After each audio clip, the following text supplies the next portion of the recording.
হবে আল্লামা হাফেজ ইমাম ইবনু হাজার আসকালানী, উনি বলেছেন আল আজবিবাতুল মারদিয়া তৃতীয় খণ্ড 1117 1118 আমি পারি। উনি বলেছেন ইমামে সাখাবি বলেছেন, শোনো আমার ওস্তাদ শাইখুল মাশায়েখ আল্লামা হাফেজ ইমাম ইবনু হাজার আসকালানী উনি বলেছেন আমার কাছে মিলাদুন নবীর দলিল আছে বুখারী এবং মুসলিমে, দুইটা হাদিস। উনি বলেছেন এর চেয়ে বিশুদ্ধ দলিল আর হতেই পারে না। আমার তো আর ডানে বামে চাওয়ার দরকার নাই, আমি তো মুকাল্লিদ, আমি তো মুস্তাহিদ না। এ বাবা, আমি কি মুস্তাহিদ? আমি মুস্তাহিদ? আমি মুস্তাহিদ না, আমি মুকাল্লিদ। কি বাবা?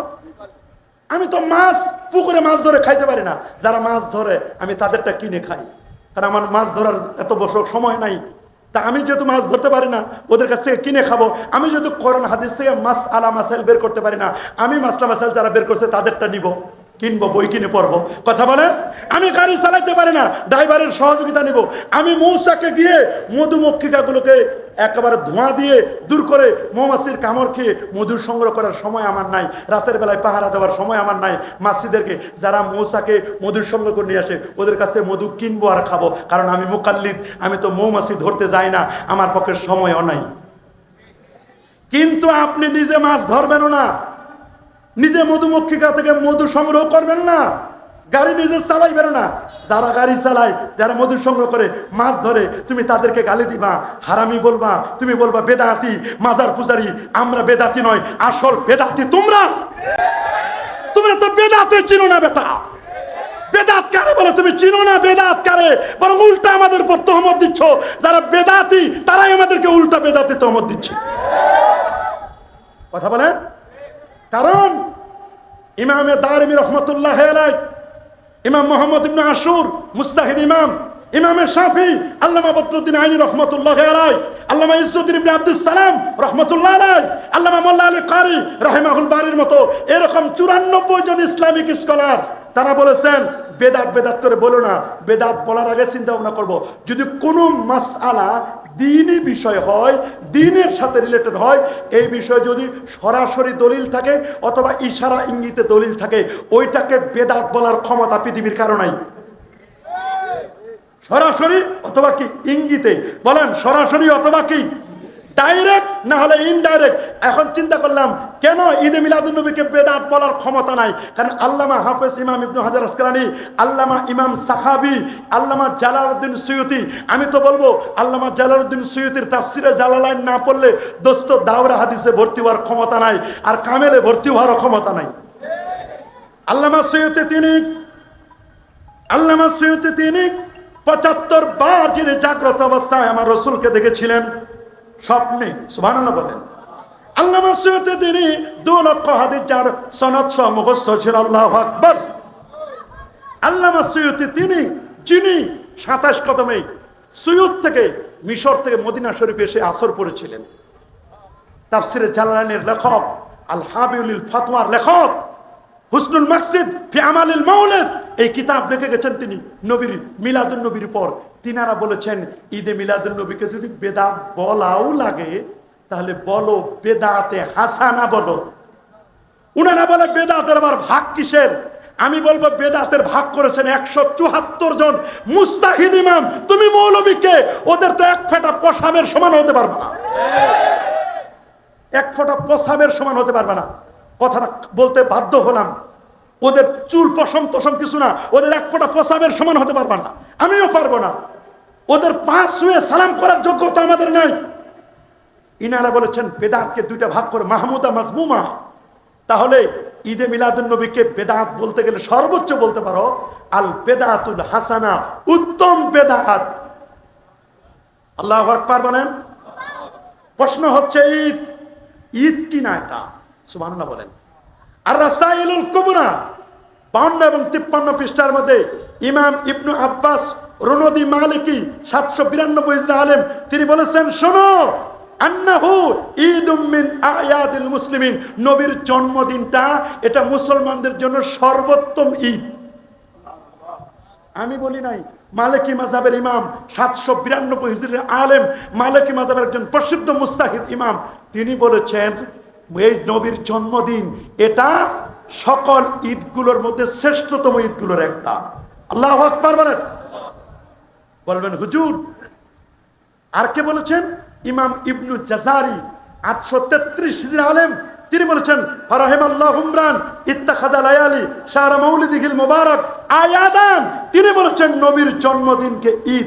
833 হিজরি আলেম বলেছেন শাইখুল ইসলাম ইমাম খারাশি রাহিমাহুল্লাহ 1101 হিজরি আলেম, তিনি বলেছেন লিআন্নাহু মিন আয়াদিল মুসলিমিন, এটা মুসলমানদের জন্য ঈদের দিন। আল্লাহু আকবার বলেন। আরো যেরকম আল্লাহু আকবার। আল্লামা ইমাম আব্দুল হক মুহাদ্দিস দেলবি তিনি বলে দিয়েছেন এই কথা, মা সাবাতা মিনাস সুন্নাহ ফি আইয়ামিস সানা 274 পৃষ্ঠায়। তিনি যদি ঈদ বলতে পারেন, আপনি আমি আর কে কি পরিচয়? সুতরাং ভেজাল করবেন না। শারহ মুকাদ্দিমাতুল কুরতুবিয়ার 241 পৃষ্ঠায় নবীর জন্মদিনকে ঈদ বলেছেন। আত্তিবরুল মাসবুকের 14তম পৃষ্ঠায় নবীর জন্মদিনকে ঈদ বলেছেন। আল মাওয়াহিবুল লাদুনিয়া প্রথম খণ্ড 148 পৃষ্ঠা ইমামে কাস্তাল্লানি আমার নবীর জন্মদিনকে ঈদ বলেছেন। তাহলে ঈদ বলতে কোনো বাধা আছে? বলেন আরো জোরে, কোনো বাধা আছে? কোনো বাধা নাই। ঈদ শব্দটি নিয়ে আমরা বললাম। আসেন এবার মিলাদ। বলেন কি? আমি পরশুদিন ওই যে মুফতি আমার একটা হাদিসের ভুল ধরেছিল, দেখলাম একটা জায়গায় বক্তব্য দিচ্ছে, কয় মিলাদুন নবী তো আমরা মানি। এবার দেখলাম আস্তে আস্তে করে আইতেছে, কয় মানি, কিন্তু কাইফিয়তটা পদ্ধতিটা কেমন হবে এটা আমরা নবীর পদ্ধতিতে করব, সাহাবীর পদ্ধতিতে করব, তাবিন যেভাবে ঈদে মিলাদুন নবী পালন করছে ওইটা করব। মানে বেশ ভালো কথা। তুমি আমি কেউ নবীর যুগে ছিলাম? সাহাবীর যুগে, তাবির যুগে, তাবিনদের যুগে ছিলাম না। উনারা বলে দিয়েছেন মিলাদুন নবীটা কেমন করে হবে।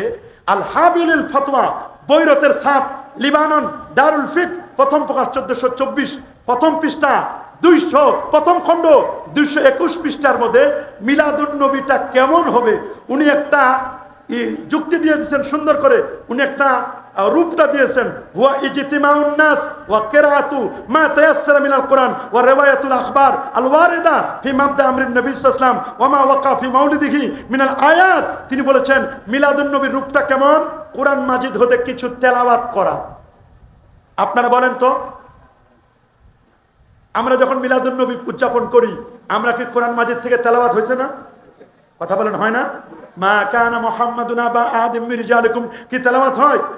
সূরা ফালাক নাস হয়, সূরা ইখলাস হয়, এগুলো তেলাওয়াত হয়। নবীর প্রতি বেশি বেশি দরুদ এবং সালাম পড়া। 3 কাসিদা এবং নাতে রাসূল পড়া।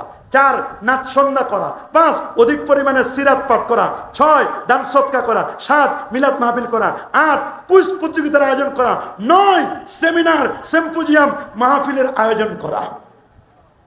যদি বলো এই নামে নবীর যুগে ছিল না, আমরা বলবো তোমাদের সিরাতুন নবী, তোমাদের চিল্লা গাছ 1 সাল 2 সাল 3 সাল এগুলোর বয়স, ইজতেমা ময়দান টঙ্গীর ইজতেমা ময়দান এটার বয়স তো 100 বছরও পুরা হয় নাই। তোমরা বলে এটা নতুন উদ্ভাবন। আল্লামা সৈয়দ কুকুবরি তিনি এটাকে উদ্ভাবন করেছেন 600 হিজরির পর। 600 হিজরির পর হলে এটার বয়স হয় 800 850 বছর। 850 বছর ভরে সারা পৃথিবীতে আল্লামা ইমাম জাহেদ কাউসারি তিনি বলছেন 12ই রবিউল আউয়াল এটা পালিত হয়ে আসছে 800 850 বছর ধরে। এটা সবাই মেনে নিয়েছে, কেউ বিরোধিতা করে নাই। মুস্তাহিদ ইমামরা বিরোধিতা করেছে পুঁটি মাছের মতো যারা লাফায়। কথা বলেন না কেন?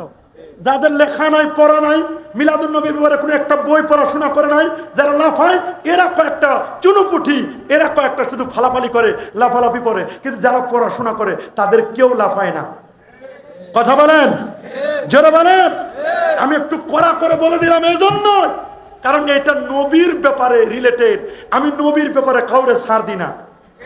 আমার বাবা হলে বাবাকেও ছাড় দিব না, আমার সন্তান হলে সন্তানকেও ছাড় দিব না, আমার ভাই হলে ভাইকেও ছাড় দিব না। আর আলেম ওলামাদের মধ্যে যারা নবীর শানে বেয়াদবি করে তাদের ব্যাপারে তো কোনো প্রশ্ন আসে না। তুমি যত বড় আলেম হও, আমার নবীর ব্যাপারে কোনো ছাড় নাই। দেখো আমরা নবীর শানে বেয়াদবি করি কিনা, শিরক করি কিনা, বেদাতে সাইয়্যা করি কিনা। কোরআন এবং সুন্নাহয় শরী বেদাত যদি প্রমাণ করে দিতে পারো, কান ধরে বলতেছি ঈদে মিলাদুন্নবী করব না। তবে ওই ঈদে মিলাদুন্নবীকে আমরা ঘৃণার চোখে তাকাই যারা নবীর ঈদে মিলাদুন্নবীকে কেন্দ্র করে বড় কেক বানায় আর বলে হ্যাপি বার্থডে টু মোহাম্মদ, মোমবাতি জ্বালায়, হাতের মধ্যে তালু দেয়, নারী তালি দেয়, নারী পুরুষ অবাক একসাথে নাচানাচি করে, ফালাফালি করে, আর র্যালির মাধ্যমে নামাজ পড়ে না, নামাজের খবর নাই, র্যালির মাধ্যমে মানুষদেরকে ঢোল তবলা নিয়ে র্যালি করে মিলাদ মাহফিলের মধ্যে চেয়ার সাজায় রাখে, দুধের গ্লাস সাজিয়ে রাখে, আর বলে এটা নবীজি আসবেন, এখানে এসে পান করবেন। এই ধরনের মিলাদুন্নবীর সাথে আহলে সুন্নাহ ওয়াল জামাত, আমাদের ফুরফুরা সারসিনা সহ ফুলতলি সাবকুবলা সহ হক্কানি আহলে হক আলেমদের সাথে এই ধরনের মিলাদের কোনো সম্পর্ক নাই, নাই, নাই, নাই, নাই, কখনো থাকবে না ইনশাআল্লাহ। ওই ধরনের মিলাদের সাথে আমাদের কোনো সম্পর্ক আছে? আমরা কখনো বলি না যে নবীর জন্য চেয়ার রাখছি, ওই চেয়ারে নবীজি এসে তিনি বসবেন, দুধের গ্লাস খাবেন। এই মিলাদুন নবী আমরা কখনো পালন করি? কি বলেন, করি? আপনাকে বুঝতে হবে মিলাদুন নবীটা কি। এটা যদি আপনি না বুঝেন তাহলে তা আপনি বুঝবেন না। শুনুন, ঈদে মিলাদুন নবী, এটা যে আমরা ঈদ বলি, কোরআনের ইন্ডিকেট ঈদ শব্দ আছে না? সূরা মায়দা 114 নম্বর আয়াত, ক্বালা ঈসা ইবনে মারইয়াম আল্লাহুম্মা রাব্বানা আনসিল আলাইনা মাইদাতাম মিনাস সামাই তাকুনু লানা ঈদান লিআউয়ালিনা ওয়া আখিরিনা। এখানে ঈদ শব্দটি ব্যবহার করা হয়েছে ইঙ্গিতে, ঈদ বলতে কোনো বাধা নাই। আরেকটি দলিল যেটি সূরাতুল মায়দার 3 নম্বর আয়াত, আল-ইয়াওমা আকমালতু লাকুম দীনাকুম ওয়া আতমামতু আলাইকুম নি'মাতি ওয়া রাদিতু লাকুমুল ইসলামা দীনা। আল্লাহু আকবার। আর যেমন আল্লাহু আকবার বলবেন হুজুর এটি কথাকার হাদিস? এই আয়াতে কারিমাকে কেন্দ্র করে সহিহ বুখারীর প্রথম খণ্ড 24তম পৃষ্ঠার 45 নম্বর হাদিসের মধ্যে স্পষ্ট করে বলা হয়েছে, আন উমর বিন খাত্তাবি রাদিয়াল্লাহু তাআলা আনহু আন্না রাজুলাম মিনাল ইয়াহুদ। শুনুন, উমর ইবনে খাত্তাব রাদিয়াল্লাহু তাআলা বসা, হযরত ওমর যিনি 31 লক্ষ বর্গমাইলের শাসক ওমর, উনি যে পথে চলেন শয়তান বলে সরি, এই পথে যাওয়া যাবে না, এই পথে হযরত ওমর চলেন। আল্লাহু আকবার বলেন। রাসূলুল্লাহ বলেন, ওমর আমি তোমার নামে জান্নাতে সিট বরাদ্দ দেখে আসলাম, দেখলাম তোমার নামে একটা প্রাসাদ বরাদ্দ করা হয়েছে, এটা ওমর তোমার জন্য বরাদ্দ। আমরা হযরত ওমরের শাসন যেমন ছিল, বর্তমান যুগে হযরত ওমরের মতো একজন শাসক দরকার। কথা বলেন, কি বলেন? এরকম একজন শাসক হলে যত ভেজাল আছে সব ভেজাল মুক্ত করে হযরত ওমরের ডান্ডা দিয়ে সব সোজা করে দিতেন। আল্লাহু আকবার বলেন। তবে আমাদের বিশ্বাস আগামীর বাংলাদেশ কোরআন এবং সুন্নাহর বাংলাদেশ, আগামীর বাংলাদেশ আলেম ওলামার বাংলাদেশ, আগামীর বাংলাদেশ পীর মাশায়েখদের বাংলাদেশ। তবে আপনাদেরকে ঐক্যবদ্ধ হতে হবে। আলেম ওলামারা যদি এখন ঐক্যবদ্ধ না হতে পারি, আমাদের পায়ের তলায় মাটি থাকবে না।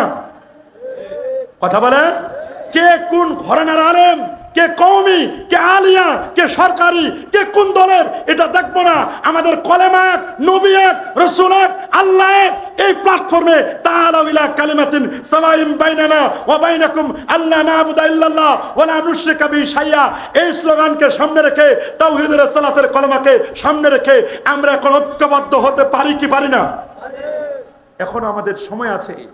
মুসলমান যদি অনৈক্য করো, পায়ের তলায় জায়গা থাকবে না। 15 বছর 16 বছরের জুলুম নির্যাতনে আলেম ওলামারা নির্যাতিত হয়েছে। কথা বলেন, যারা বলেন, এখনো যদি আমরা দাঁড়াতে না পারি, নিচের পায়ের উপর দাঁড়াতে না পারি, সামনে আর কোনো সুযোগ। এজন্য আমি বলবো ঐক্যবদ্ধ প্রচেষ্টা আমাদের করতে হবে। আমরা কি ঐক্যবদ্ধ হয়ে থাকতে চাই? হযরত ওমর বসা, এক ইহুদি আসলো, ওমর ইয়া আমিরাল মুমিনিন আয়াতুন ফি কিতাবিকুম। হযরত ওমরকে বলেন, ওমর তোমাদের কোরআনে এমন একখানা আয়াত আছে, তাকরাউনাহা, যেই আয়াতটা তোমরা তেলাওয়াত করো, লাউ আলাইনা মাশারাল ইয়াহুদ নাযালাত, যদি এই আয়াতটা আমাদের উপর নাজিল হতো, লাত্তাখাযনা যালিকাল ইয়াউমা ঈদা, এই দিনটাকে আমরা ঈদের দিন বানাতাম। সুবহানাল্লাহ বলেন। জিজ্ঞেস করলেন, ক্বাল আইয়ু আয়াহ, কোন আয়াতটি? যে আয়াতটাকে তোমাদের উপর নাজিল হলে ঈদের দিন মানাতা? তিনি বলেন সে আয়াতটা হলো আল ইয়াউমা আকমালতু লাকুম দীনাকুম। হযরত ওমর বলেন আমরা জানি আমরা এই আয়াতটা কদ আরাফনা যালিকাল ইয়াউম ওয়াল মাকান আল্লাযী নাযালাত ফীহি আলান নবী সাল্লাল্লাহু আলাইহি ওয়াসাল্লাম ওয়া হুয়া কায়িমুন বিআরাফা ইয়াউমাল জুমআ। আমার নবী জুমার দিনে আরাফার ময়দানে একসাথে দুই ঈদ ছিল। এই হাদিসটা প্রমাণ করে কোরআন আয়াত, কোরআনের একটা আয়াত নাজিল হওয়ার দিন এটা ঈদের দিন। আল্লাহু আকবার বলেন, আরো জোরে আল্লাহু আকবার। জুমার দিন ঈদের দিন, বলেন জুমার দিন কি দিন? আল্লাহু আকবার বলেন। সহিহ হাদিস আবু লুবাবা ইবনে আব্দুল মুনজির তিনি হাদিসটি বর্ণনা করেছেন। এই হাদিসটি রয়েছে সুনান ইবনে মাজার 1058 নম্বর হাদিস। আল্লাহর হাবিব বলেন ইন্না ইয়াউমাল জুমাতি সাইয়্যিদুল আইয়াম, নিশ্চয় জুমার দিন সপ্তাহের শ্রেষ্ঠতম দিন। ও আফজালু ওয়া আযামু মিন ঈদিল আযহা ওয়া ঈদিল ফিতর, জুমার দিন ঈদুল আযহা ঈদুল ফিতরের চেয়ে উত্তম। জিজ্ঞেস করা হলো কেন? বলল ফিহে খামসু খেসাল, খামসু খেলাল, পাঁচটা বৈশিষ্ট্য জুমার দিনের। এক, ফিহে খালাকাল্লাহু আদম, জুমার দিনে আল্লাহ আদম নবীর সৃষ্টি করেছেন। ওয়া আহাবাতাল্লাহু ফিহা আদম, আদম নবীকে আল্লাহ তাআলা জান্নাত থেকে দুনিয়াতে পাঠাইছেন। সুবহানাল্লাহ বলেন। ওয়া ফিহে তাওয়াফাল্লাহু আদম, জুমার দিনে আদম নবীর ইন্তেকাল হয়েছে। জুমার দিনে এমন একটা সময় আছে বান্দা আল্লাহর কাছে যা দোয়া করবে আল্লাহ তাই কবুল করে নেবেন। জুমার দিনে কিয়ামত সংঘটিত হবে। আপনি বলেন আদম নবীর জন্মের কারণে জুমার দিন যদি ঈদের দিনের চেয়ে শ্রেষ্ঠ হয়, ঈদুল আযহা ঈদুল ফিতরের চেয়ে শ্রেষ্ঠ হয়, আদম নবী হতো না যদি আমার নবী না হতো, তা আমার নবীর শুভাগমনের দিনটা এটা কি ঈদুল আযহা ঈদুল ফিতরের চেয়ে উত্তম হবে না? কি বলেন, উত্তম হবে না? কি হবে না? অবশ্যই।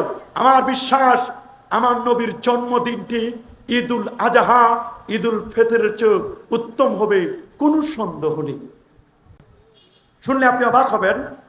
আল্লাহ নবী তিনি যখন একদিন মক্কা শরীফ থেকে মদিনা শরীফে হিজরত করে যাচ্ছিলেন, সুবহানাল্লাহ বলেন, যেতে যেতে যেতে যেতে যেতে যেতে যেতে যেতে সামনে একটি জায়গা গেলেন। যাওয়ার পরে বলেন, নবীজি বললেন আবু বকর আমার একটু পিপাসা লেগেছে, একটু পানি খেতে মন চাই।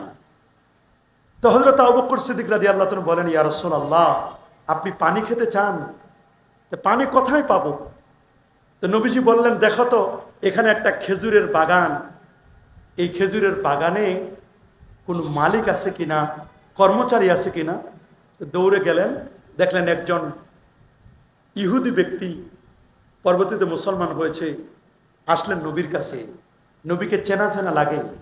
তিনি বাসি পানি আর টসটসে পাকা আঙ্গুর আর আজওয়া খেজুর সবগুলো এনে আমার নবীকে দিলেন, হুজুর এই নেন খান। নবীজি খেলেন। খাওয়ার পরে আল্লাহ নবী বলেন শোনো, তুমি যদি কখনো মদিনা শরীফে যাও তা আমি রাসূলুল্লাহ তোমারে দাওয়াত দিচ্ছি, আমি রাসূলুল্লাহর দেখা না করে তুমি কখনো আসবে না। মদিনায় গেলে আমি রাসূলুল্লাহর সাথে দেখা করবে। সুবহানাল্লাহ বলেন। মদিনা হচ্ছে মুমিনের কাছে প্রিয় জায়গা, ভালো লাগার জায়গা মদিনা, ভালোবাসার জায়গা মদিনা। বলেন ভালোবাসার জায়গা মদিনা, ভালো লাগার জায়গা মদিনা। মুমিনের কাছে সবচেয়ে প্রিয় জায়গাটার নাম হলো মদিনা আল মুনাওয়ারা। আল্লাহু আকবার।